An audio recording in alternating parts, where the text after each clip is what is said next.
Selamat datang di Poska Podcastnya OSIS Kanesa.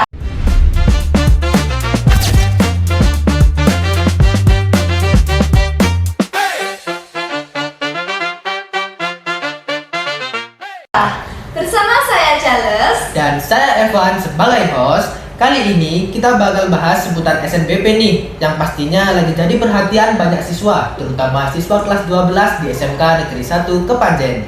Dan spesialnya kita udah kedatangan narasumber keren yang berhasil lolos SNBP, yang nanti bakal berbagi pengalaman dan tipsnya langsung ke kita.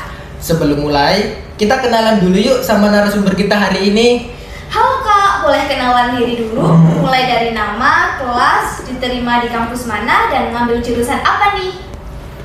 Halo, perkenalkan nama saya Hilmi Soja dari kelas 12 RPL 1. Saya diterima di Polinema dengan jurusan Teknik Informatika. Oke, perkenalkan nama saya Danang Prasetyo dari kelas 12 RPL 4. Saya keterima di Universitas Brawijaya di Prodi Manajemen Perhotelan. Perkenalkan, nama aku Safira Dewi Aristawati, biasa dipanggil Vera. Aku dari 12 TI 1 dan alhamdulillah lolos di Universitas Airlangga, Prodi Teknik Robotika dan Kecerdasan Buatan. Oke, perkenalkan nama aku Amelia Sokahati dari kelas 12 TBSM 1, keterima di Universitas Negeri Malang, ambil Prodi Pendidikan Seni Pertunjukan S1. Oke, Kak, dulu pas pengumuman SNBP itu deg-degan banget gak sih? Pastinya Pasti. sih.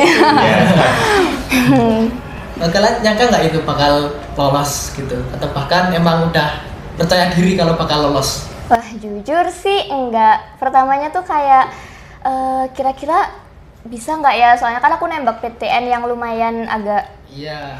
Jadi awalnya tuh pastinya kayak 50-50 lah. Kira-kira bisa nggak ya nantinya? Terus ya pastinya jalur langit itu pengaruh banget. Iya, Jadi aku selalu banget. berdoa dan alhamdulillahnya bisa lolos. Mungkin dari yang lain. Kalau aku sih awalnya minder ya, soalnya kan rata-rata aku nih nggak sesuai nih sama yang disesuaikan dari Universitas Brawijaya. Nah, tapi dengan adanya sertifikat itu buat saya percaya awalnya, terus ya akhirnya saya buka, akhirnya ya alhamdulillah keterimalah intinya gitu. Jadi reaksi pertama waktu dinyatakan lolos tuh kayak gimana tuh Kak? Terharu ya pasti. Dari keluarga mungkin gimana? Bangga ya. Oke Kak, kita mulai dari pertanyaan pertama ya, karena tadi itu cuma pemanasan. Oke. Kalau boleh flashback nih, gimana sih perjalanan kakak dari kelas 10 sampai akhirnya bisa lolos SNBP? Dan kenapa akhirnya memilih jurusan tersebut? Oke, boleh siapa dulu ya? Jadi kan Ilmu dulu. Dari kelas 10 mungkin ngambil jurusan FPL ya karena awalnya suka ngoding. Habis itu ya jalan sesuai rencana, kayak tambah tujuan sampai kelas 11. Habis itu pas PKL ada ada pendaftaran kuliah. Nah, saya iseng-iseng nyoba buat daftar kuliah itu. Dan iseng-isengnya itu lolos gitu ya. Lolos SNBP. Oke, lanjut dari Kak Danang mungkin. Oke sih, aku kalau mulai dari kelas 10 itu kalau dari sisi ini aku sih lebih memperlihatkan prestasi ya. Aku dari jurusan rekayasa perangkat lunak. Tapi di waktu kelas 11 aku lintas jurusan nih dari jurusanku. Jadi ngambil PKL itu di perhotelan. Nah, saya minat nih di jurusan perhotelan dan itu selama 1 tahun itu saya menjalankan. Nah, terus saya disuruh kuliah sama orang tua, sudah direstui. Saya akhirnya mengambil jurusan perhotelan nih di UP. Untungnya ada di UP sama di UNER. Nah, tapi saya ambilnya yang deket-deket aja. Nah, dari sisi itu saya sangat bangga sih, harus bangga. Soalnya kan aku sebenarnya prestasi itu ada di perhotelan. Nah, saya itu memenangkan Best Employee of the Month itu kayak OJT terbaik gitu. Training terbaik selama 1 tahun. Nah, itu saya buat daftar di kuliah, akhirnya saya keterima. Dan kalau perjalanan dari kelas 10 sampai kelas 12 ini, aku harus memperbanyakkan prestasi buat menjadikan relasi untuk perkuliahan itu sangat banyak gitu loh untuk diri saya sendiri seperti itu. Ini dari kelas 10 udah dipersiapkan gitu ya? Harus dipersiapkan juga, ya banyak prestasi. Lanjut dari Kak Safera. Kalau dari aku sendiri, jujur kalau perjalanan di kelas 10 itu lumayan panjang gitu loh. Awalnya tuh sebenarnya aku mau linjur juga ke psikologi. Iya, tapi waktu kelas 11 itu alhamdulillah diberi kepercayaan sama sekolah untuk buat ikut LKS yang robotik. Terus kayaknya aku nyaman deh di bidang ini gitu. Akhirnya bicara juga sama orang tua. Terus akhirnya ya nggak apa-apa lah coba dulu di teknik robotika gitu. Kalau persiapannya dari kelas 10 ya mungkin itu sih, nilai harus stabil, tetap konsisten. Terus juga ikut prestasinya juga harus lumayan ditonjolkan. Gitu aja sih. Oke, kalau dari aku mungkin sama kayak Safera ya, harus nilainya stabil. Iya, stabil. Itu kalau bisa ranking ya harus bisa itu. Terus habis itu lagi prestasi. Kalau jangan minder, cari pengalaman apapun, ikutin lomba apapun. Kalau kata aku gitu. Soalnya kalau kita terpanas sama eligible itu bukan patokan buat kita lulus SNBP. Kita harus punya banyak sertifikat nih. Misal paling rendah kabupaten wes lah itu, jadi kita harus lebih tinggi lagi, jadi kan kita nanti bisa gampang lolosnya. Kalau aku gitu sih persiapannya. Keren banget ya Kak ya. Jadi perjalanan mulai dari kelas 10 sampai sekarang tuh banyak banget ya pengalaman dan juga Persiapan ya, ya banyak persiapan. lebih tepatnya. Nah, jadi dengar-dengar nih dari kakak-kakak tadi ada yang bilang mencantumkan sertifikat tuh pas daftar. Nah, sebenarnya itu sertifikat apa aja sih Kak yang bisa dilampirkan di SNBP itu? Mulai dari Oh iya. Kalau aku sih waktu di pendaftaran itu ada 3 sertifikat. Yang pertama itu Purna Paskibra Republik Indonesia, itu tingkat nasional. Terus Paskibraka Kabupaten Malang, itu tingkat kabupaten, sama Best Employee yang dari perhotelan itu. Dan itu harus, kalau misal memang saya mengambil jurusan perhotelan itu, ada masukan itu jurusan perhotelan itu ada sertifikatnya. Jadi kalau misal saya mengambil itu mungkin ada peluang masuknya. Kalau misal saya ngambil nggak sesuai, misal aku sebelumnya itu mau ngambil S1 manajemen, tapi dari dilihat rata-rata itu memang nggak sanggup untuk dari sertifikatnya juga itu. Jadi harus sesuai dengan mengambil dengan sertifikat itu. Jadi manajemen perhotelan dan sertifikat saya itu Best Employee Perhotelan Epi Service seperti itu. Terus siapa lagi nih yang mencantumkan sertifikat? Selain Kak Kanan. Iya, selain Kak Dana. Mungkin aku ya. Oke, Kak Amel. Kalau aku kebetulan mulai SMP kan sering ikut ajang FLS 3N atau 2N kalau tahun-tahun kemarin ya. Lah, tapi aku beruntung banget bisa ikut 2 kali dan bawa pulang 2 kali piala. Nah, itu juga bisa buat sih, soalnya di daftar-daftar sertifikat juga kan ada O2SN, terus Sains, FLS 3N tuh banyak lagi kan. Nah, terus juga kemarin sempet menang di lomba nari tingkat Jawa Timur juga, itu salah satunya. Ya. Oke, jadi teman-teman yang punya sertifikat dari kabupaten ya Kak ya, itu Iya. bisa dilampirkan Iya. ya? Minimal kabupaten. Oke, kita lanjut ya. Dulu waktu sekolah termasuk siswa yang seperti apa sih? Apakah langsung ambis pengen kuliah atau bertahap atau mungkin FOMO ketika di kelas 12 banyak teman-teman yang minat untuk kuliah? Kalau aku kalau aku dari SMP udah kepikiran kuliah, tapi nggak tahu kenapa kok bisa melenceng ke SMK. Itu terus habis itu ambil jurusan kan juga melenceng juga kan sama bakat sama prodi aku kan ya. Itu tapi nggak apa-apa. Yang penting kita optimis bisa. Terus habis itu juga pokok intinya yakin aja sih. Pasti kalau kita berusaha semaksimal mungkin pasti bisa. Amel ini percaya dirinya tinggi loh. Jadi Kak Saudara? Kalau aku tipe yang santai sih, siswa yang pokoknya ngerjain tugas tepat waktu, terus nggak sampai harus molor-molor buat ngumpulin tugas, terus juga ikut-ikut organisasi. Itu lumayan berpengaruh sih organisasi, karena kita bisa ngelatih kayak public speaking, terus juga kepercayaan diri, dan sertifnya juga lumayan bisa digunakan kan di SNBP. Terus juga awalnya sih kalau kepikiran kuliah udah kepikiran dari awal, cuman kalau yang ambis banget tuh enggak, kayak yaudah jalanin aja gitu, trust the process. Iya, lanjut Kak Denan. Kalau aku sih mulai dari kelas 10 tuh sangat ambis mengikuti organisasi tentunya ya. Kalau soalnya kan di organisasi yang saya ikuti di sekolah itu 3 organisasi lah intinya ya. Karena kan saya suka jadi anak yang aktif gitu ya intinya. Terus habis itu ya kayak suka orang yang ribet gitu loh. Ya ribet harus ya kayak ya nggak bisa diem ya. Ya nggak bisa diem. Terus ya intinya kalau misal harus imbang ya ikut organisasi dan dinilai itu di kelas itu harus nilainya imbang. Ya jangan kalau ikut organisasi aja tapi di kelas itu kayak malas-malesan mengerjakan tugas atau gimana seperti itu. Seimbang ya. Dan juga sih harus diperbanyakan prestasi-prestasi. Dan kalau aku sih mulai dari kelas 10 itu nggak ada keinginan untuk kuliah. Ya cuma ya saya mungkin kepikiran itu mulai dari kelas 11 awal ya.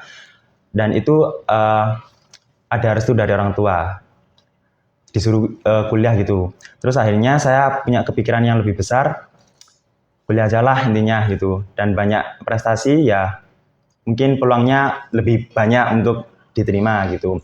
Dan awalnya kelas 10 itu saya nggak mau untuk kuliah, soalnya kan saya memang maunya SMK, nggak mau SMA gitu, seperti itu sih. Lanjut Hilmi. Kalau aku apa ya, bisa dibilang santai tapi juga FOMO gitu. Kayak akhir-akhir udah ada pendaftaran kuliah, teman-teman udah pada daftar, oh kayaknya seru nih, ya udah saya daftar juga. Awal-awal habis itu ikut latihan juga, langsung daftar kuliah gitu. Ini fotonya bagus ya. Positif.